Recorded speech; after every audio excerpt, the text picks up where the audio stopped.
In 1989, a man called Bob Lazar walked into a Las Vegas TV station and gave a remarkable interview. He said that he'd worked out in the Nevada desert at a top-secret facility known as Area 51.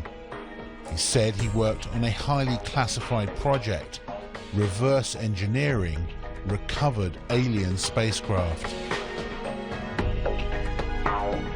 His story was a worldwide sensation, and Area 51 became a household name, synonymous with UFOs, secret projects, and little green men.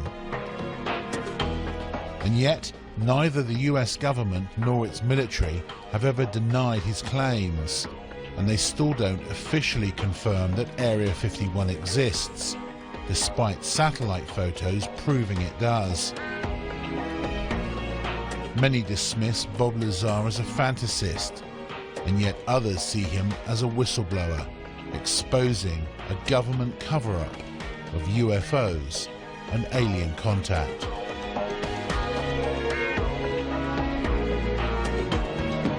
A once secret airbase in the Nevada desert is marking an unofficial anniversary today. Area 51 was one of the most secretive places on the planet, but that anonymity vanished forever because of what happened 25 years ago.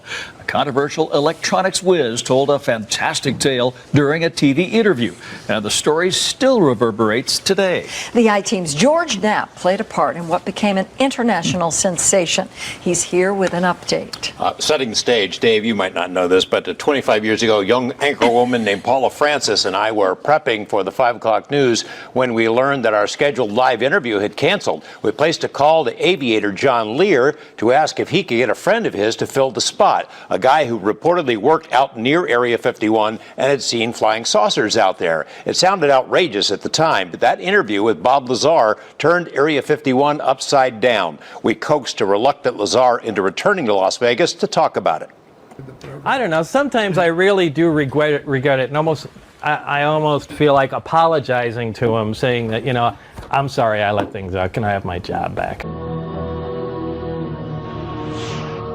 My personal opinion, based on comments I've gotten from the Deputy Director for Science and Technology at CIA, would seem to indicate that Bob was perhaps an unwitting participant in a program designed to introduce someone with a technical background to some elements of the UFO research projects going on out at the test site.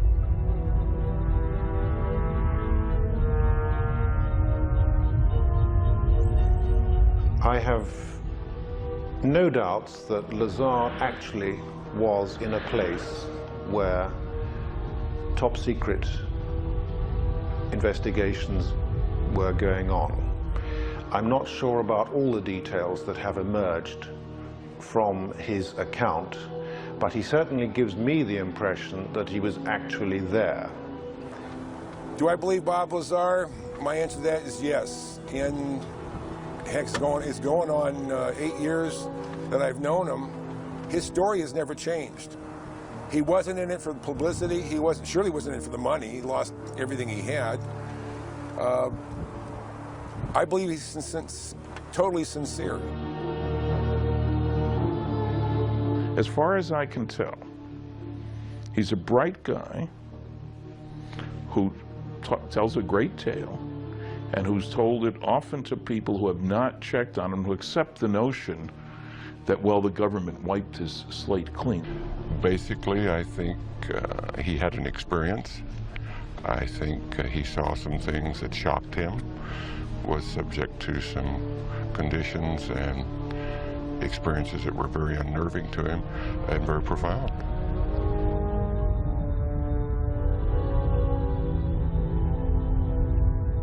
He said, you would love to see what's out there because it's like beyond science fiction. He said, and I wish I could talk to you about it, but I can't. And that's as close as he ever got to telling me anything that happened out there. You'll find many people who have seen these discs. Question is, where do they come from? Bob Lazar may be one of the few people who can tell us that they're from somewhere else.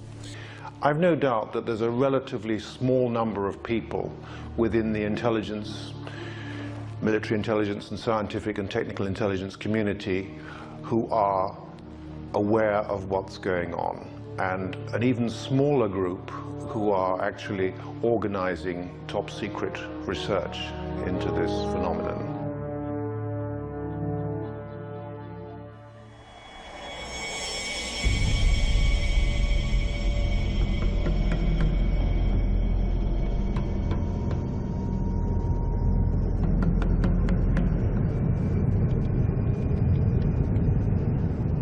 There's been an operating airbase out at the location known as Area 51 since the 1950s, when it was home to the CIA's top secret SR-71 Blackbird spy plane.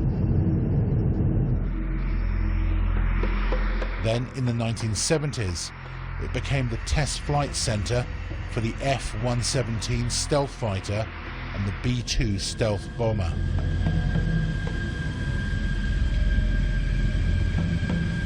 It's fairly public knowledge that we have a super secret facility in the mountains in northern Nevada, referred to as Groom Lake, Area 51 of the Nellis Air Force Base Test Range. It's also been referred to as Dreamland. This is an area that has been known but officially denied for many decades.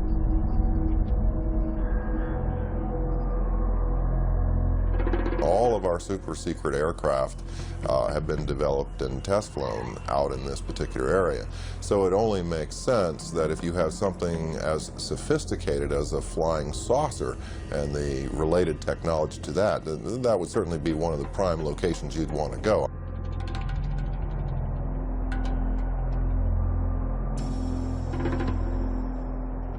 What you see is an ordinary looking Air Force base. It's nothing to write home about, but because the government won't talk about it, everyone wants to see it. The military has never said there are no UFOs. It's never directly denied any of the Area 51 stories. It would have been so simple when these claims came out, these Papoose Lake claims, for the military to simply say, look, we have nothing there. They could take a few reporters to this area and show them. Nothing there. The military hasn't done it. The military has stonewalled. It has remained silent. And that's the most damning thing that they can do. Area 51 to this day is not acknowledged. That is to say, the Air Force does not admit that it exists. This status has been maintained very carefully, particularly in the last few years. The puzzle is that the base has clearly been very active for quite a while, and you can see that there are about 700 to 1,000 people traveling from Las Vegas every day. So essentially the bulk of what has gone on there in the last 10 years has not emerged from the black. This airplane was, the program was terminated. The airplanes were put in mothballs for 20 years before they admitted the existence of the aircraft.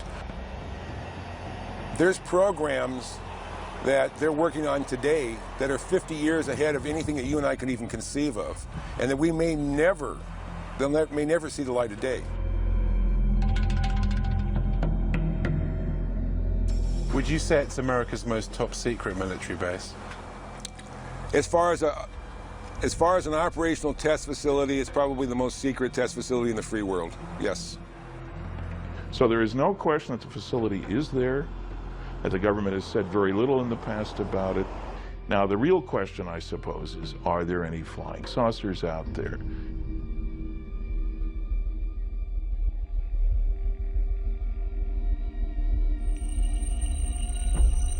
No one had associated flying saucers with Area 51 until Bob Lazar's interview hit television screens around the world. He said that he worked at an underground facility called S4. The top secret project was codenamed Galileo. They would call at a specific time. For instance, the operator would say, Mr. Lazar, it's now 4:15 a.m. We expect you to be at McCarran Airport at 4:45. your plane will be leaving at such and such time. I'd drive there, check in, board the plane, and the plane would fly out to Groom Lake. It would land there. I'd get off the plane and wait, and there would be a bus to take me and whoever else is going to S4, Papoose Lake, which is about 15 miles south of there. And then I would check in at S4. Tell me about how you felt on your very first trip out. The first trip out there, it was actually very exciting because it seemed so cloak and dagger to me, especially after I got in the bus with the blacked out windows. I kind of thought that was neat. Drove out to the site, and then it was checked in, guards walking around with guns, and I was sure what I was working on was going to be pretty fascinating. He says that within a few days of working out at S4, he was shown an actual flying disc in one of the hangars. When I was brought in by bus, and for the first time, one of the hangar doors, the one on the end, was open. The bus drove up and we stopped there, and clear as day in the hangar, taking up almost all the hangar, was the disc. Looked like something right out of a science fiction movie.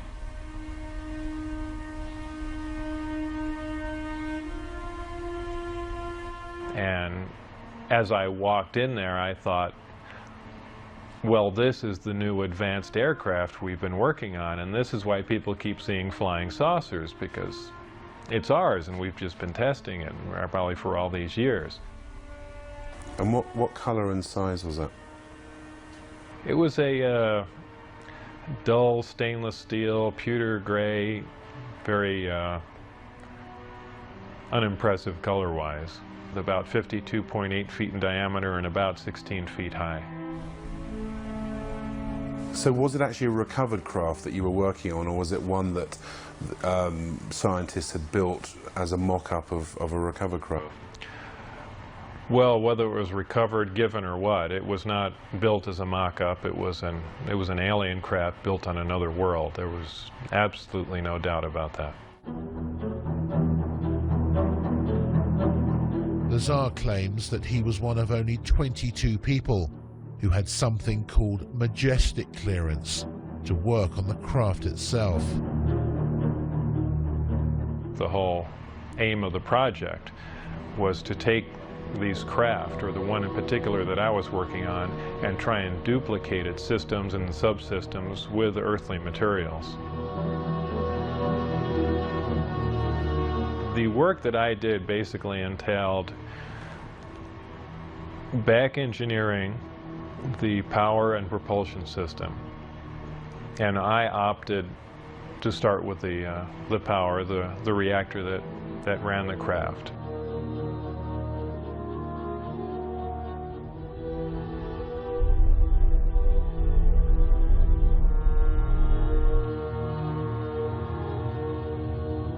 I knew immediately if his credentials could be verified, if even part of his story could be verified, it'd be one tremendous expose. George Knapp was a long-standing TV reporter. He'd heard enough of the UFO rumors over the years to appreciate how big a scoop this could be if Lazar was telling the truth. He gave me information about his background, educational background and employment background. I started with his claim to have worked at Los Alamos Lab. We went to Los Alamos and got nothing even close to cooperation. They wouldn't respond to our phone calls. They say, we have no information on Bob Lazar. There's nothing in the files. I said, are you sure now? No, nothing in the files. I showed them the phone book entry that Bob had kept that said he was there. I showed him the newspaper article that showed that he was there. Basically, Los Alamos Lab tried to thwart me at every step. Were completely uncooperative in trying to get information about Bob, and I found that to be the case at every step of the way in trying to verify his background. Thursday, 12:37 p.m. Former NASA mission specialist Bob Exler had heard about Area 51 and Groom Lake when he worked on the Apollo and Space Shuttle projects. He was intrigued by Lazar's claims and started to investigate. I did a variety of research relative to Bob Lazar. I actually met him. I obtained a copy of his what they call a W-2 form, which is one of the IRS documents associated with pay. His particular form indicated that he worked for the U.S. Department of Naval Intelligence. They informed me that it was a genuine document. It was not something that had been fabricated. There were a variety of numbers, contract numbers and so forth issued on the document, which I was able to research, again finding that these were highly classified numbers. In fact, Internal Revenue Service ran into a brick wall when it came to trying to track down the actual employer associated with the document. And then again, with the Social Security Administration, we found that Bob Lazar's records had in fact been bleached clean. There was nothing there, in spite of the fact that the document clearly indicated that Social Security taxes had been taken out of his pay.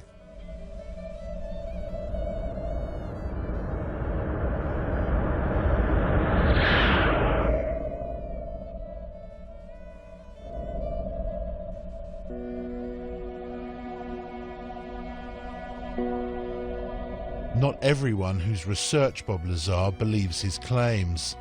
Stanton Friedman is one of the most respected authors in the UFO field today. He's a former nuclear physicist with top secret clearance and has many friends and contacts in the Black Project world. I've looked at considerable depth into Bob Lazar's claims, both about himself and about propulsion system, because they're fairly elaborate claims. I've talked to the schools that he claims to have received degrees from. I've checked on his high school record. I talked to Los Alamos Lab where he was supposedly a scientist and so forth. I have come up totally empty. Now, when a guy lies like that, you get very wary. And, you know, it has all the trimmings, his story, of a Walter Mitty story. Somebody in whose imagination was, you know, stronger, brighter, faster than anybody else. I don't doubt that he did some work at Los Alamos and other places. He's clever.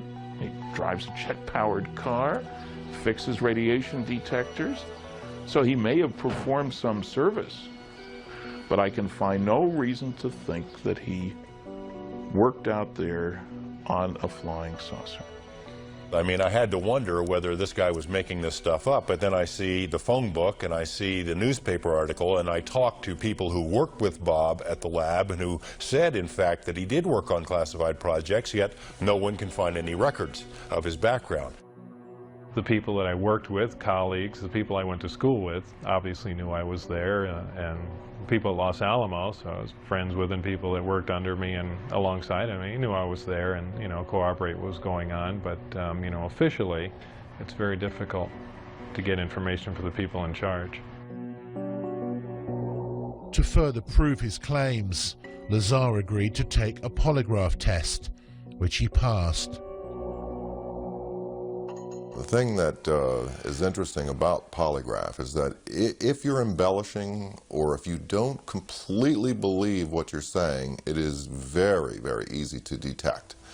All it really will tell you is that the individual believes with 100% conviction that what he's reporting is exactly as he recalls and as he believes it to be.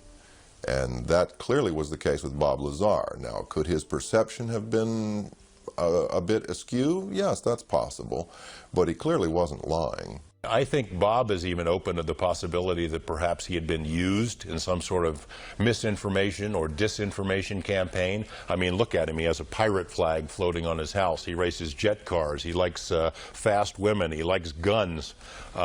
He's technically capable, so in that sense, he may be perfect for this kind of a program. Technically capable, scientifically knowledgeable, and yet completely discreditable at a moment's notice. If you wanted to test public reaction to a story about Area 51 and then suddenly discredit it afterwards, Bob may have been the most qualified person in the country.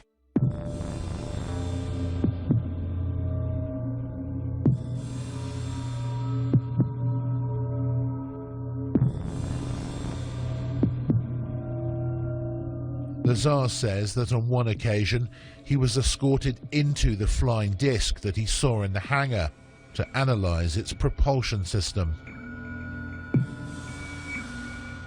It was obviously made to be piloted by something smaller than the average human being, very cramped in there. What were the size of these seats that were in there?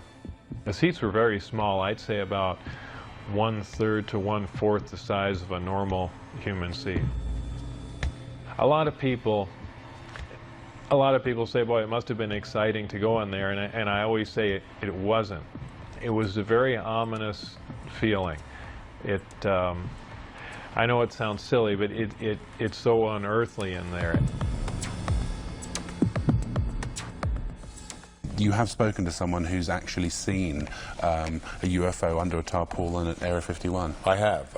I've spoken to several people who've seen UFOs or disc-shaped craft out there.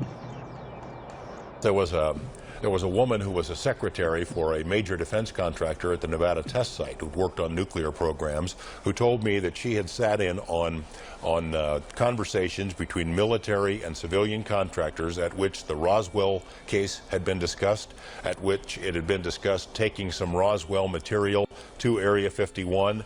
The level of secrecy during those meetings was great. Afterward, they'd take the ribbons out of the typewriters she was typing on. She was ready to tell me about this, and I had this conversation with her on the phone. The next day after this conversation takes place, she's visited by two men who say that they work for the company she used to work for, reminding her that she is still under a security oath, told her, we know that you do a lot of traveling back and forth, a lot of long drives between Las Vegas and LA. We'd hate for something to happen to you or your family. No interview. I mean, it happened again and again and again. Same scenario.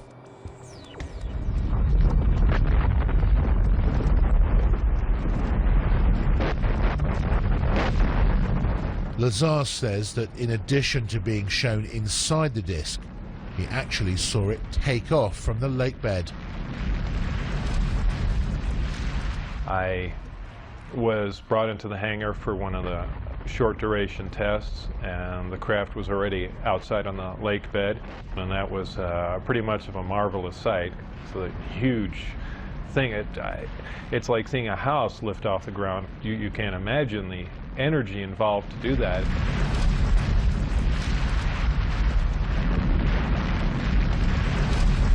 Because of the extremely high energy output and the fact that the outside of the craft is used as a conductor, that does ionize the air.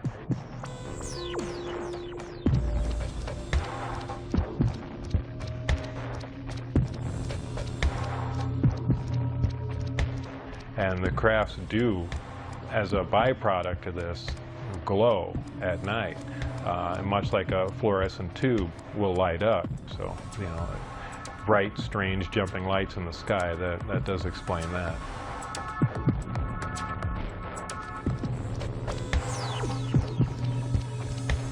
Would you categorically say there is no way that humans could have built the craft that you saw? Absolutely. I will categorically deny that. Well, I don't know. How exactly should I put that? I guess I can just say it straight out. There is no way that any government on this earth could produce that craft, period. And I defy anyone to argue that point.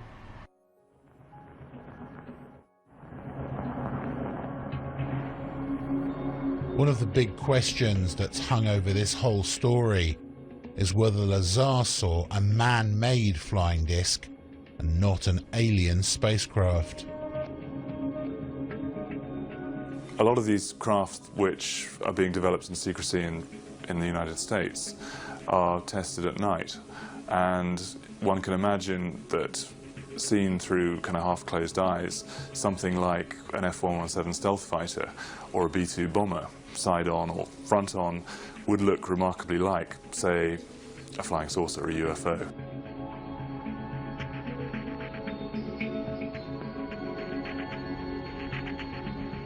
You see an F-117, or you see tacit blue, or you see a B-2.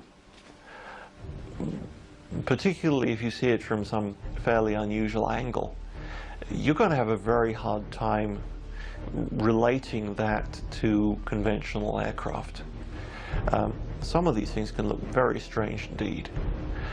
So, you know, an unusual but decidedly terrestrial aircraft can certainly present the appearance of a disk from many angles.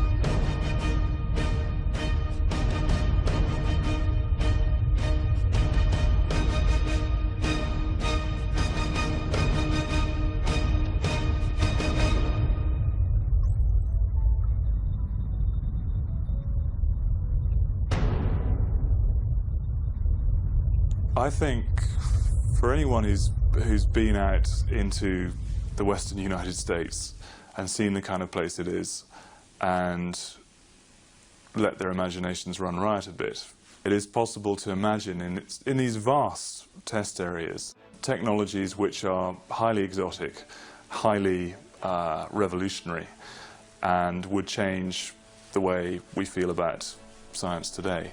However, to say that that is alien science derived from beyond this world, I think is something which is just, it is unbelievable. It's too much to absorb.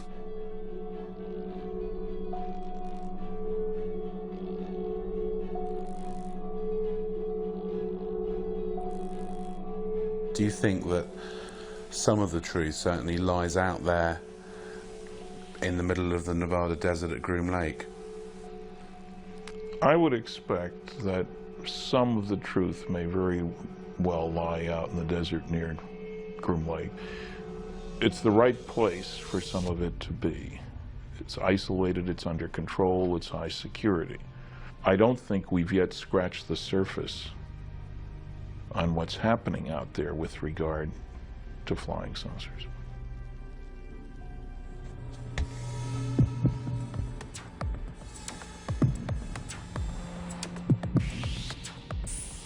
According to Lazar, the craft that they were secretly testing out in the desert at night used an exotic anti-gravity propulsion system. The reactor itself was an incredibly advanced system. This was an antimatter reactor. This is something we could only dream of having, something that could put out huge amounts of power that rivals several nuclear power plants running at capacity.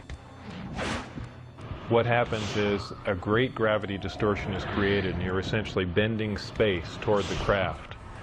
The craft becomes part of that space, and then when the reactors or when the gravity amplifiers are shut down, the craft is essentially where it was focused. It's a very difficult thing to grasp. It happens virtually instantaneously because of the fact that gravity distorts time.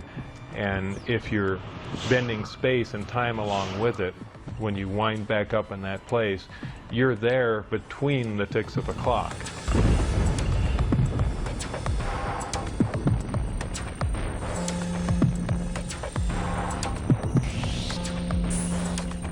Looking at nighttime video films out in the test site area, we've seen video of craft that were luminous, that would move across the sky as if it was skipping a stone across water, or sort of a sewing machine effect. What we see across the screen are a series of lights, of dashes of light, as the object moves from point A to point B.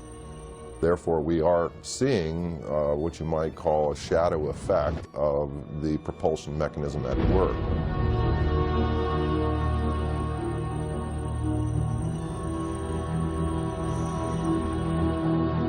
Bob Lazar is not the only person who's come forward and claimed to have worked out at the base on flying discs.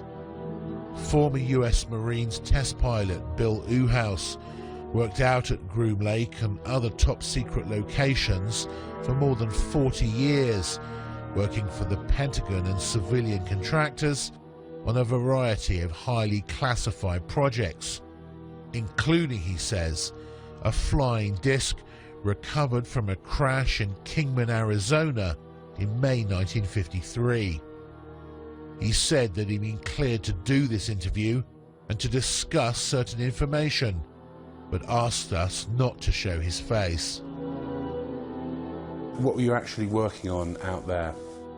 One of the things I worked on was a flying disc simulator. It was designed in New Mexico by a separate staff that built it in parallel with the actual craft that they had intended to fly. The purpose of the simulator was to train pilots to fly this strange-looking craft. The simulator was a 10-meter round disc. The skin was made of boron composite material, not unlike that you see on the F-117. How did you know how to build the simulator? Essentially, there weren't any plans. The plans were generated as we constructed it. And there was a process there that took quite a while for us to even understand the concept way back in the 50s. Uhouse says that Lazar did work at Area 51. I think Bob is saying exactly what he knows, and I know a little bit about Bob from a different standpoint than a lot of the people know and what's been written about him, but Bob Lazar is not lying as far as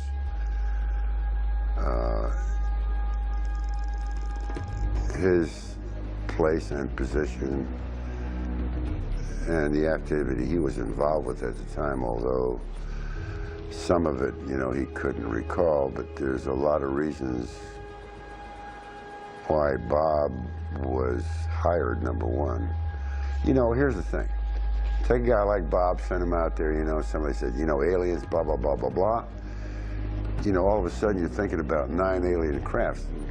You know, they may have not been 9 alien crafts. Southwest 7014, contact departure, good day. Do you believe that the government has recovered alien spacecraft? I have no doubts whatsoever that the United States has actually recovered a number of extraterrestrial vehicles. And what do they do with them? I think that since 1947, there have been efforts to try and duplicate the technology, what is referred to as reverse engineering. And I don't know how far they've got, but some reports indicate that we've actually been test flying within a limited area actual alien vehicles or terrestrial vehicles, United States vehicles, which have been made using alien technology. Could these not just be military aircraft? Well, I think it's quite possible some of them are military aircraft. I've heard from very reliable sources, including a leading specialist on unmanned aerial vehicles, that we have developed some disc-shaped platforms for aerial reconnaissance, some quite small, maybe some larger, which are being utilized by the Americans and have been built by the Americans. That's 638, 9er Delta, Las Vegas Tower, runway 10 left taxi into position and hold traffic crossing downfield. Thank you, sir, 89er Delta. Was it a hard secret to keep? It was a virtually impossible secret to keep. But I did play by the rules, and it caused a lot of problems. It caused problems in my family life. I mean, imagine being married at the time, and you know, you get a call, you know, perhaps at night, and a strange voice on the phone. Okay, you disappear, you can't tell your wife who it was on the phone, where you're going, and you come back, you know, sometime early in the morning. I mean, what is she going to think?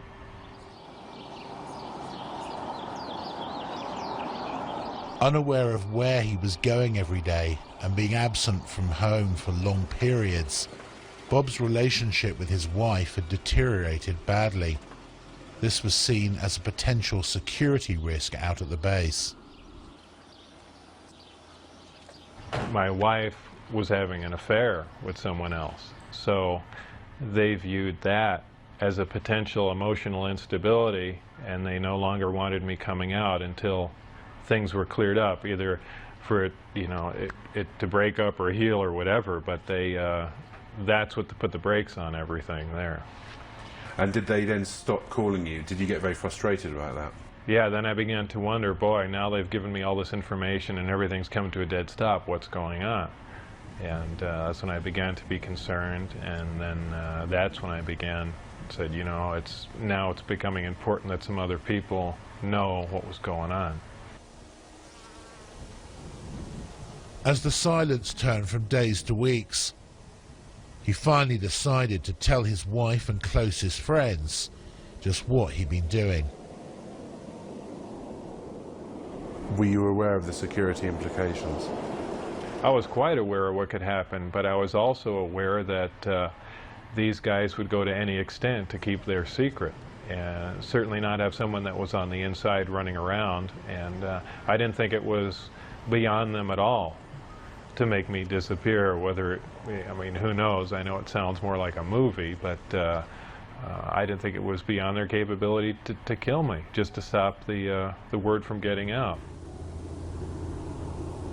Bob knew the test flight schedule for the discs and took his wife, his best friend Jean Huff, and another friend John Lear out to the desert near the base on a Wednesday night in March 1989.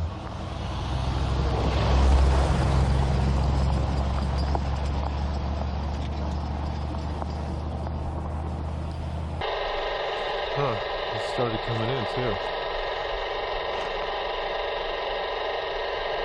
How far away can that thing pick up stuff if it's like overhead, like up in the air? Overhead, 300 miles. Jeez. So it could be any one of these guys. Yeah. Yeah. Well, that sounds military to me. Yeah, I bet you that's what this is. We got. Oh. You see that? Whoa. Yeah, what was that? Did you see that light just come on over there? I was looking right at it. Yeah. Here, let me check it out. Well, that was a shooting star. Right above it was a meteor too. No, there's a steady light. No, it's a steady light that just came without on. Any kind of. No, this one right over the range here. It wasn't there, and then I was looking right there, and it blinked on. That's very bright. That's brighter than a star. Yeah.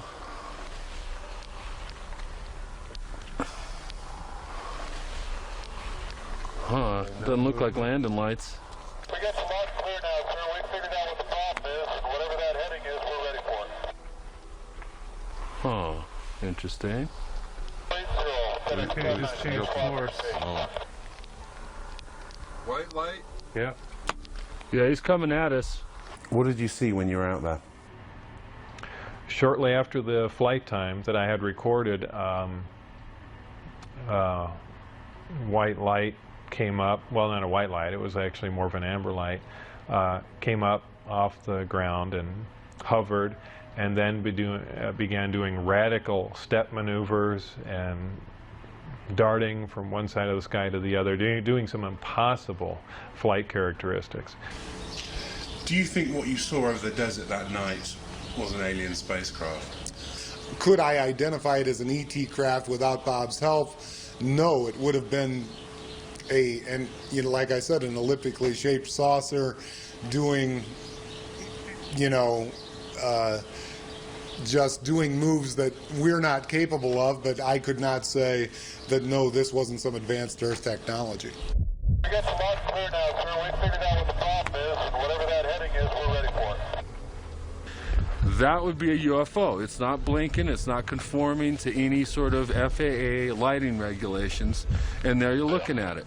That's like a typical UFO. If it was red, it would be real typical, because that's what most people report, is red lights like that are solid colored. I don't think that's landing lights, because it's curved already and we're still looking at it. Looks like he's curving back. Here he comes. That is a typical military UFO. There you go.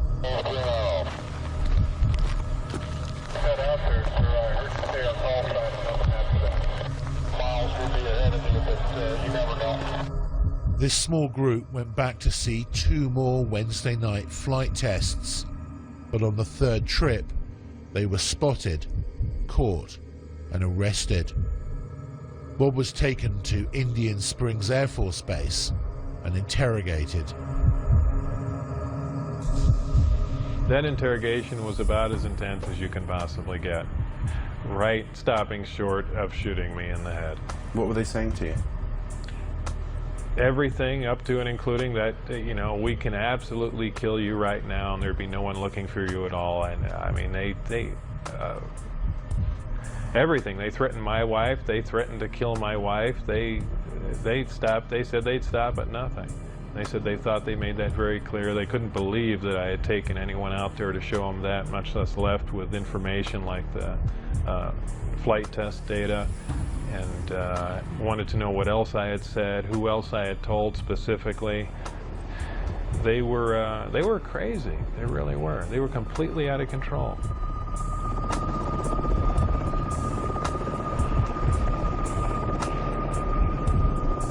After this interrogation at Indian Springs Air Force Base, Bob says that he was put under constant surveillance by security personnel.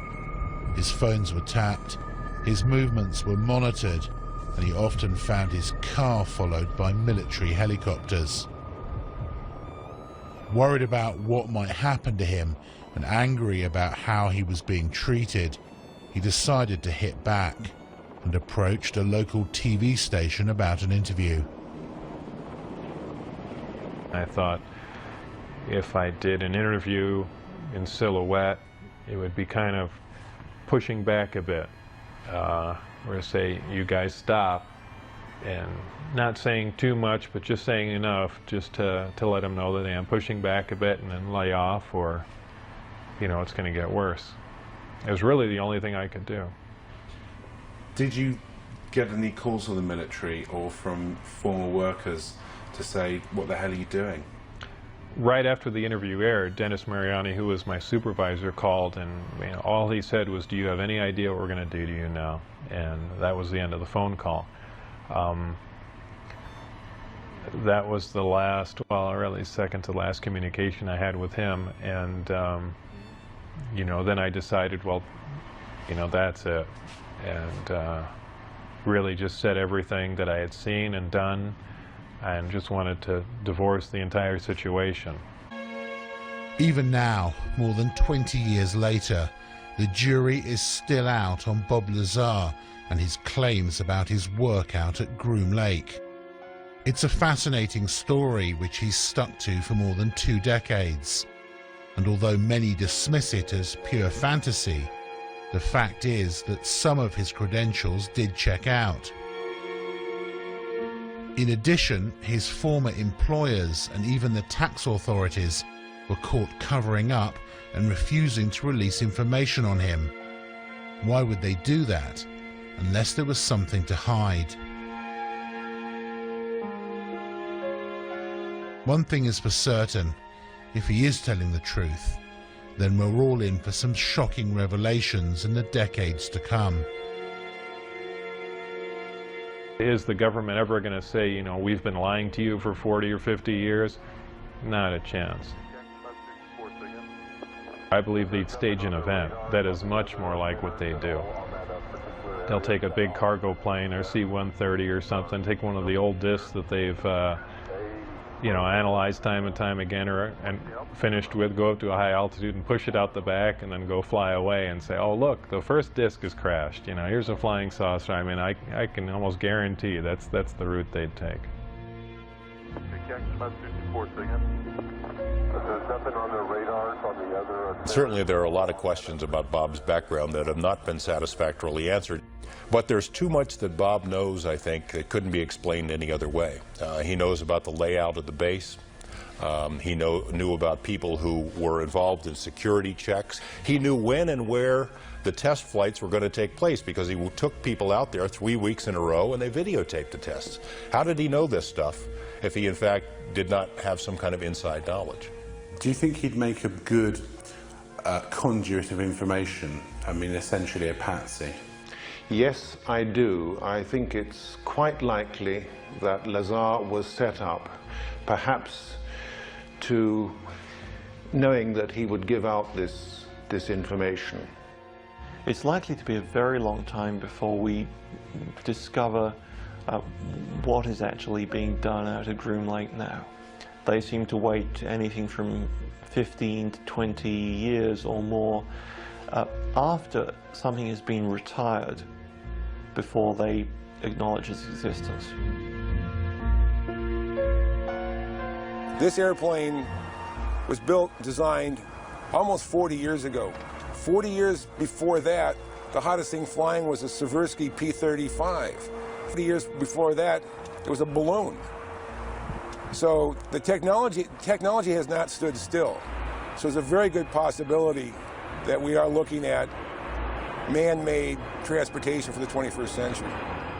It's been so hopelessly polluted that I'm not sure we will ever get to the bottom of this story, and that's sad. I suspect that whatever was out there, discs, alien or not, had now been moved to some other location, and we may never find them again.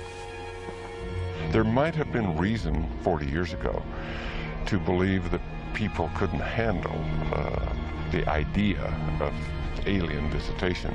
I don't think that's true anymore. I think we're far more sophisticated now. Do you regret having screwed up at S4 and taking your friends there and blowing your security cover because you could still be working on UFOs today? Yes and no. Yes, at times I'd like to be able to go back in time and played along with the game and not have done anything, and perhaps to this day still be working on them, because I did feel privileged and it was fascinating work once you can get around all the you know, oppressive military security. And you know, maybe we would have stumbled on something, and yeah, it would have been fascinating.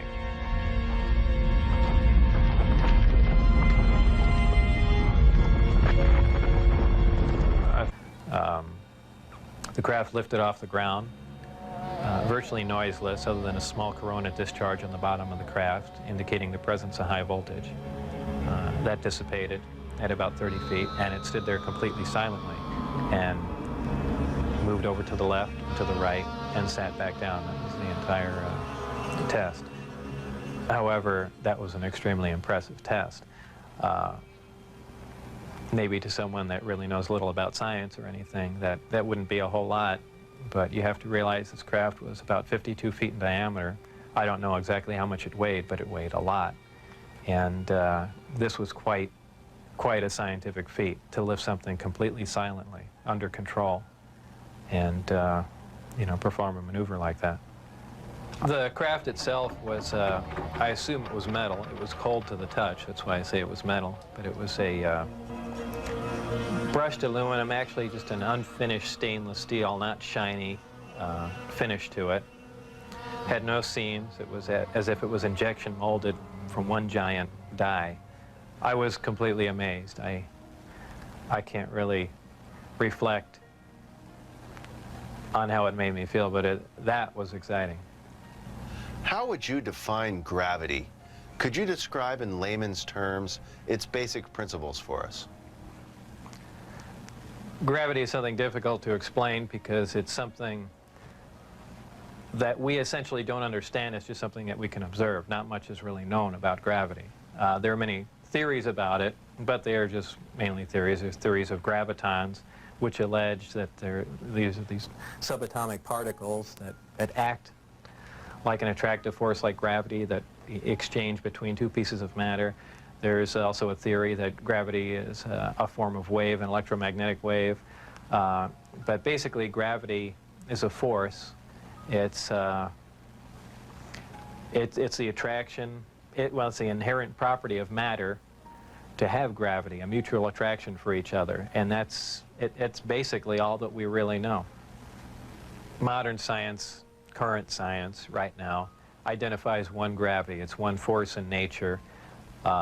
Apparently, through research at S4 or information gained from one of the crafts they were researching there, it appears that there are two different forms of gravity.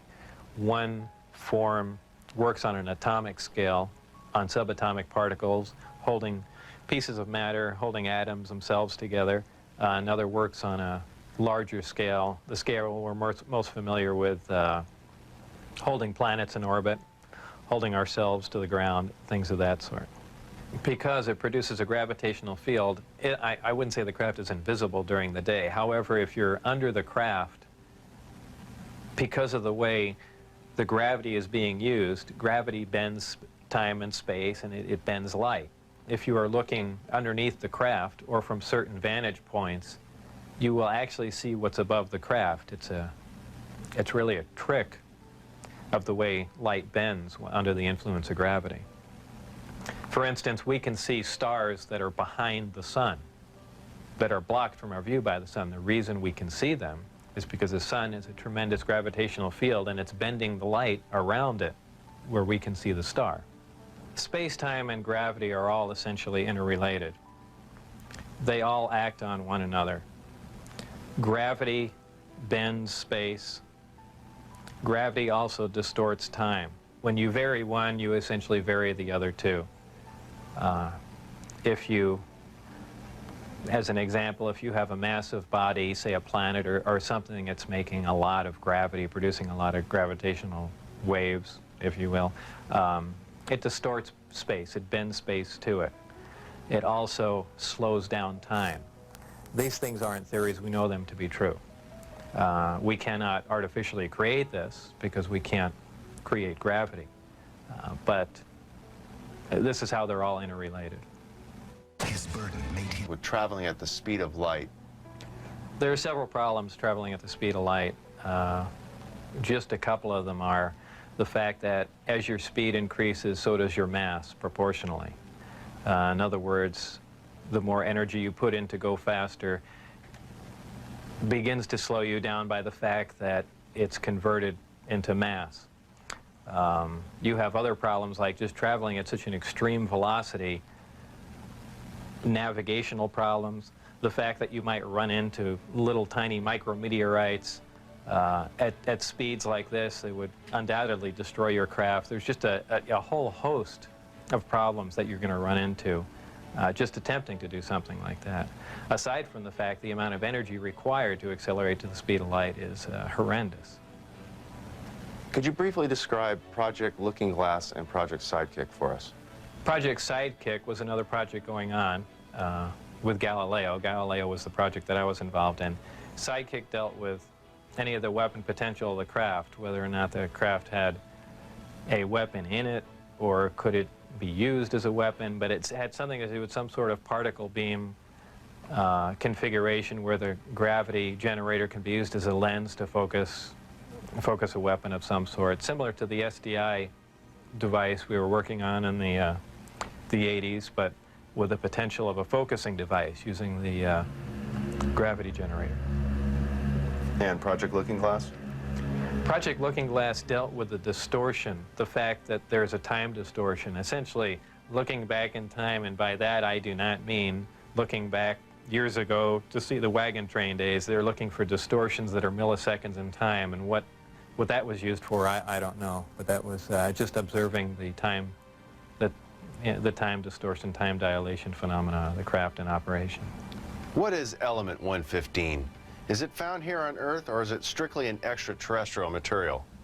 115 is strictly an extraterrestrial material. It probably occurs naturally in some other places, maybe other star systems.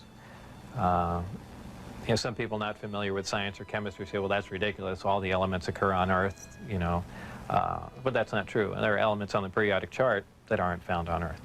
I believe the Heavy Ion Research Lab in Darmstadt, Germany, has reached element 112 recently. So 115 isn't that far away. And when they synthesize it, it's not like they're making a couple ounces of it. They're talking about 1 or 2 atoms of it. To make any usable quantity of a heavy element like that is virtually impossible. Element 115 is in the top of the reactor. And the base of the reactor apparently is a small, something similar to a cyclotron. It's a particle accelerator.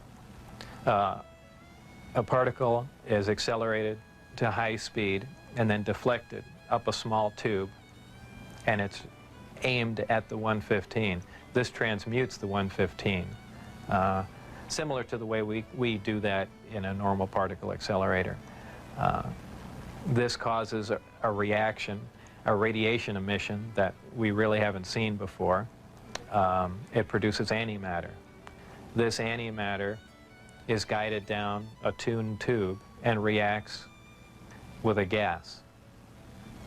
When matter and antimatter react, they convert to 100% energy. This energy is converted, heat energy, is converted to electrical power in the reactor itself. This is done through a thermoelectric converter. And this electrical power is used to power other subsystems on the craft, though there is no wiring, you know, as we would know it. Also, that's almost a byproduct of the reactor. The reactor also sets up a gravitational wave from the 115 being bombarded. This gravitational wave was present at the top of the reactor and is essentially guided in the same way microwaves are guided, through tuned tubes. And this goes to their amplifying cavities and through the projectors that are in the bottom of the craft. With the gravity generators running, is there thermal radiation danger to the crew? There is no thermal radiation while the reactor is running. The thermionic generator is 100% efficient, which is in violation of the first law of thermodynamics. But in fact, it works. Element 115 is stable. And for those familiar with chemistry, we know that elements with higher atomic numbers have shorter and shorter half-lives. However, when you reach a certain point, they call it the island of stability. There is a place, and we've theorized this for a long time. Somewhere around 114 to 116, there should be an area in there where the nucleus of the atom is geometrically stable, with protons and neutrons, where it no longer decays. It's not radioactive. 115 is, in fact, this element. In fact, it does occur again somewhere around element 247. Of course, you know, we're nowhere near synthesizing that. We can only, you know, predict things like that. But that's where 115 is. Did they, the aliens, give us element 115 in large quantities? Whether or not it was given to us, I can't answer that question. However, I was told that we have 500 pounds by one of my co-workers. How it was obtained and, you know, where exactly it came from, I don't know. Whether it came in one of the crafts or, you know, it was separate cargo somewhere. Anyone can speculate, but I was told that was the figure. You were able to get away with a sample of element 115. How much did you get away with? No comment. Several nighttime test flights, unofficially, while off the base. What did you see? The test flights I saw off the base, actually the best test flight was witnessed by my friends who I had brought out there. At the exact moment the craft was hopping around and doing some really impressive maneuvers, I had turned around and I think was looking for the video camera or something to that effect. But I missed some of the most impressive maneuvers. But the craft was similar to what was done before that I had seen close up, other than the fact that it went above the mountain range, moved a a much greater distance at a much higher rate of speed. How were you able to find out about the test flight schedules? The test flight schedules were told to me specifically because I was probably going to have to be present during those times. And at that time, the test flights were taking place on Wednesday nights. And from what they said, that was because that was statistically the least amount of traffic in the area. And that's all that they were concerned about. Does the propulsion system release any sort of discharge or exhaust? There was a high voltage discharge on the bottom of the craft, but as far as there being an exhaust, there was none. Why do they appear as glowing balls of light in the night sky? Well, that's kind of the same reason why a neon light or a fluorescent light lights up. What you're dealing with is a high energy source in essentially a gas atmosphere, oxygen, nitrogen. And when you apply enough energy to a gas molecule, they emit photons, they emit light. And I don't think it's anything, it's really a byproduct of how the craft operates. When it's emitting that much energy, the gas surrounding the craft emits light, the same reason why lightning is visible. You have a huge electrical discharge, and the gas emits light in the form of lightning bolt. If you were going to see one of these crafts at night operating, it would appear really as a glowing ball or just a bright light in the sky from a distance. Even close up, you'd see a glowing halo around it. This is typically what you'd see in your normal UFO sighting, if you've heard them a lot. However, keep in mind that lights in the sky are caused by much more common things than flying saucers. Tell us a little more about the aurora you witnessed taking off out of Area 51. It was a large craft, and the one glimpse I got of it was from the rear, and it had two huge square exhausts with vanes in them. And it was just, it sounded more like a rocket than a jet. I don't know.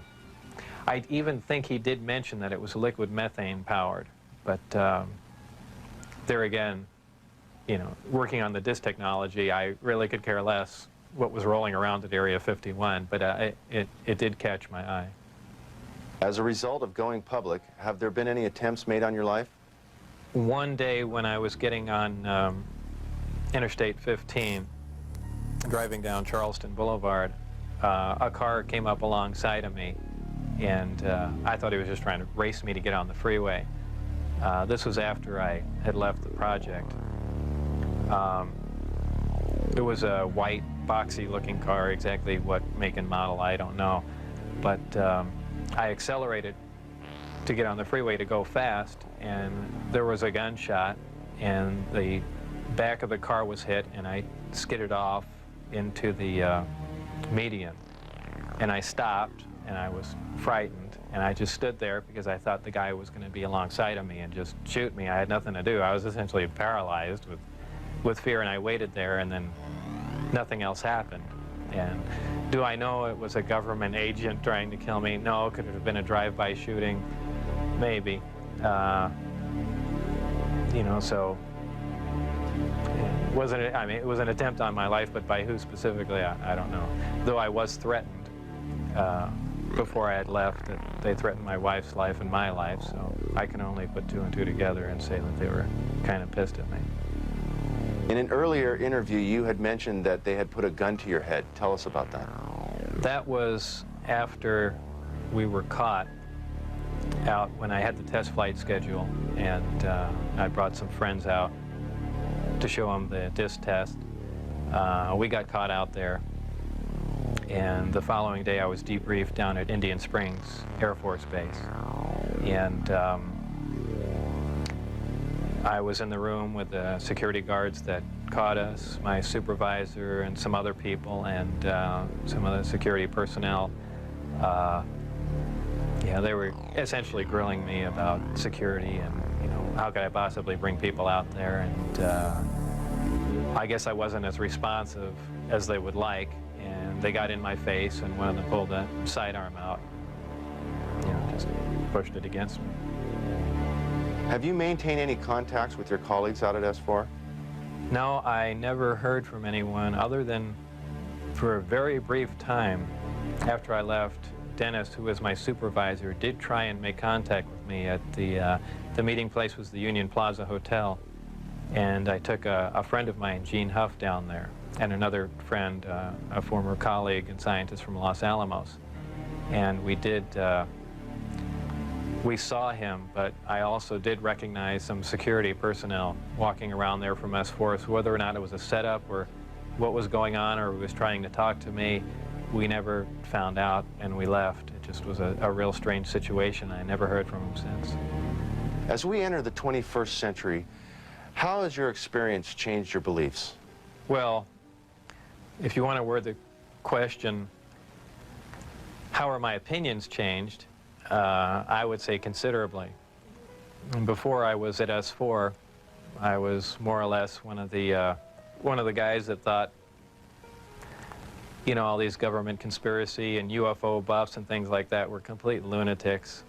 I even remember before I was involved there, a friend showed me a little newspaper clipping and said John Lear was giving a lecture who was touting that aliens from another world came to Earth and there's 70 different species, and I remember laughing on the phone that this guy had lost his mind. And I was also under the impression that, you know, boy, the government's all for the people, and they, you know, they're out here to protect us and all that. You know, after the experiences I had there, everything is completely turned around. You know, the government is doing everything but looking out for us. I mean, the only thing they're looking out is for themselves. You know, obviously the ET craft do exist. Something had to build them, so there must be aliens. And since there are, and the craft are there must be some sort of factory and an entire civilization somewhere. And if in fact that is true, and it apparently is, then there must be others. Actual crafts and technology from another world. And that's probably the most important event in history. It kind of moved from science fiction into reality in my mind. And it really just, I guess, opened my eyes. Let's go! Whether or not we can duplicate them. If we can understand what a device is or how something operates or what its physical makeup is, that's great. But if we can't duplicate it, it's useless to us. So there's really two phases to the project going on there. It's understanding what we're looking at, and then once we understand it, is can we duplicate it with earthly materials and earthly technology? And, you know, unless we've got a handle on both of them, all that technology is useless to us. And if it turns out we can't do that, all we have is one single prized possession that we have to take care of, and that's it. After all that's been said and done, would you do this over again? What would you do differently? I would probably have played along for a longer time. I would like to have known a little bit more about the technology, and probably kept quiet if I could have. And possibly never have said anything. I almost wish I had done that. You know, it's it's really only caused headaches and problems. But I believe if I was given the opportunity again to go back in time and redo it, I think I pretty much would have just shut up and gone along with the program. I would have much preferred that instead of the Navy or whoever it was that hand-picked a few renegade scientists here and there, that they turn it over to some more qualified people. Obviously, I was not the most qualified person on propulsion or field propulsion or anything of that sort. I was just some guy. I mean, they could have picked, I could have named 10 or 12 other guys that were more qualified than me. But, you know, if they turned it over to the scientific community and not just a couple guys here in the United States, I mean, you need a large group of people in a large lab to research what's going on there, not a little quiet installation. It's the security itself that prevents them from getting anywhere. I mean, they never do work hand in hand. You can't have a military mind. Science itself must communicate. You have to have a free exchange of ideas. That's how things progress. And when you clamp down on a security system like that, where you work in isolated groups and ideas cannot be exchanged, you don't get anywhere, and that's the problem they have. What does the future hold for Bob Lazar?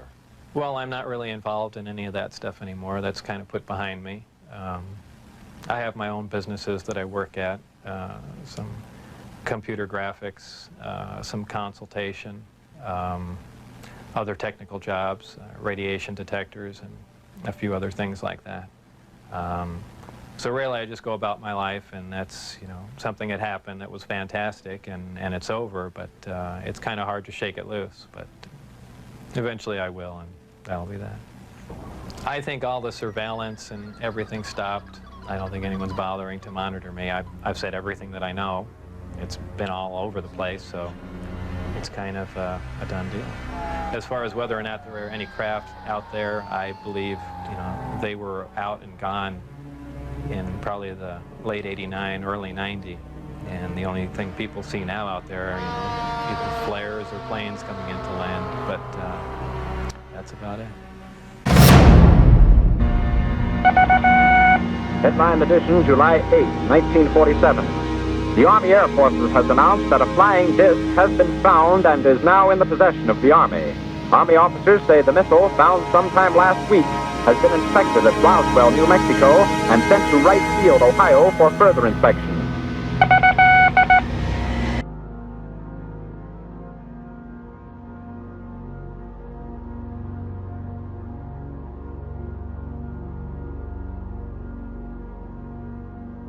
Why in the world someone would invest such an amount of money, of effort, of mise-en-scène to put together a 23-minute film of this kind? It defies reason. It doesn't make sense. I cannot relate these structures to abdominal contents. The liver, if it were the liver, should be over here to the right. I'm seeing a mass that I cannot readily explain. And I have great difficulty in correlating this with any human body that I have seen. As difficult as it is for me to say it, as reluctant as I am to say it, that what I have seen here does not appear to be a human being. What is this? I would prefer to say for the time being that it is humanoid. I'm not going to say it is from a distant planet. What planet? I don't know.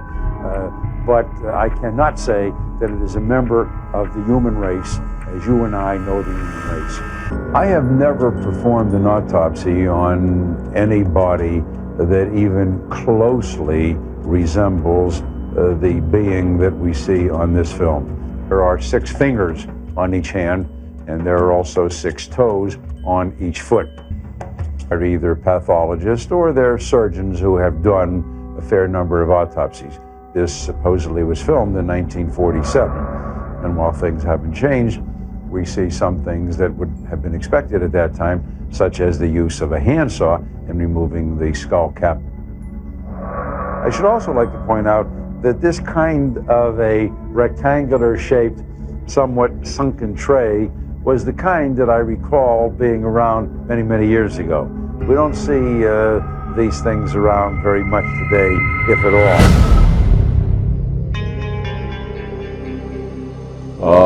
Aluminum in appearance. There were fragments of aircraft skin or whatever the thing was, and also some girders with pictures of hieroglyphic-like things on it. I took them to be owls, but who knows? An owl statue.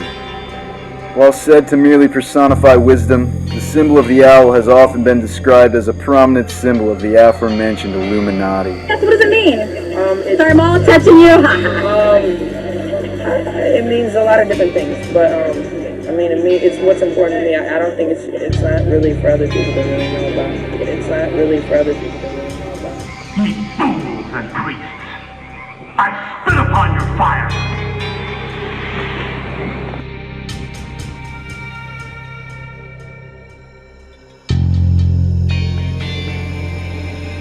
Stars don't move.